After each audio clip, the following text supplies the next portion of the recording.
مولانا عبد الحکیم اسحاق کے بیانات کے لیے حکیم اسحاق آفیشل کو سبسکرائب کریں۔ مولانا عبد الحکیم اسحاق۔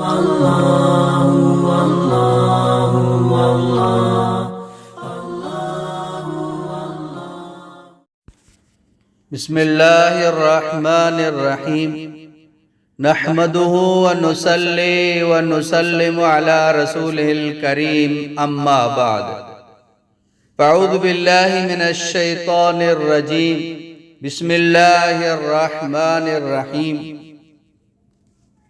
ایک بھائی نے یہ بتایا کہ مجھے ایک ایسا وظیفہ بتا دیں کہ میری پریشانیاں ختم ہو جائیں۔ میں بہت زیادہ پریشان ہوں، بہت زیادہ تنگ دست بھی ہوں، غربت بھی ہے اور میرے اوپر قرضہ بھی ہے، تو میں حد سے زیادہ پریشان ہوں۔ کوئی ایسا وظیفہ بتا دیں کہ اللہ پاک غیب سے میری مدد فرمائے، قرضے ختم ہو جائیں، تنگ دستی ختم ہو جائے، اللہ مجھے کشادہ روزی عطا فرمائے، گھر میں خوشحالی ہو۔ تو ایک نبوی نسخہ میں آپ کو بتا دیتا ہوں۔ پڑھنے کا طریقہ یہ حدیث میں نہیں ہے، حدیث میں یہ ہے کہ صبح شام اس کو پڑھیں، صبح شام تین مرتبہ پڑھیں، حدیث میں ہے۔ اور جو بھی صحابہ اکرام رضی اللہ تعالیٰ عنہ پریشان ہوتے تھے، پریشانی کی شکایت کرتے تھے، تنگ دستی کی شکایت کرتے تھے، وہ قرض کی شکایت کرتے تو نبی پاک صلی اللہ علیہ وسلم یہ وظیفہ بتاتے تھے۔ اور یہ جو پڑھنے کا طریقہ میں بتا رہا ہوں یہ حدیث میں نہیں ہے، لیکن بزرگوں سے یہ ثابت ہے اور اس کا تعلق مجربات سے ہے۔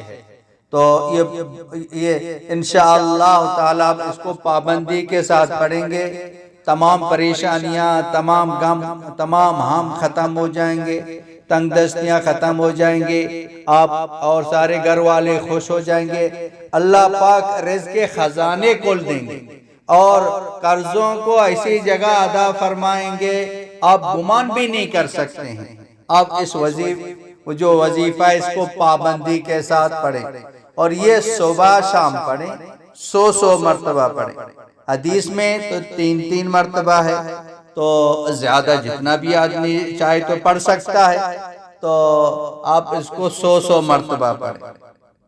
حدیث میں یہ بھی نہیں ہے کہ 3 سے زیادہ نہ پڑھیں، تو کم از کم 3 ہے، زیادہ آدمی جتنا چاہے زیادہ پڑھ سکتا ہے، تو آپ اس کو 100 مرتبہ پڑھیں، 100 مرتبہ شام کے وقت، 100 مرتبہ جو نا صبح کے وقت، اس کو پابندی کے ساتھ پڑھیں۔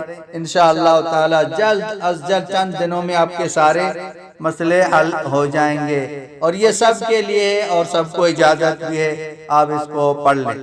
اور وہ وظیفہ کیا ہے؟ اللہم انی اعوذ بک من الہم والحزن، واعوذ بک من العجز والکسل، واعوذ بک من الجبن والبخل، واعوذ بک من غلبۃ الدین وقہر الرجال۔ یہ ہے 100 مرتبہ صبح شام پڑھ لیں تو آپ اس کی انوارات، ان کی برکات آپ دیکھیں گے، خود بھی اس پر عمل کریں اوروں تک اس کو پہنچائیں۔ وآخر دعوانا ان الحمدللہ رب العالمین۔ مولانا عبد الحکیم اسحاق کے بیانات کے لیے حکیم اسحاق آفیشل کو سبسکرائب کریں۔ مولانا عبد الحکیم اسحاق۔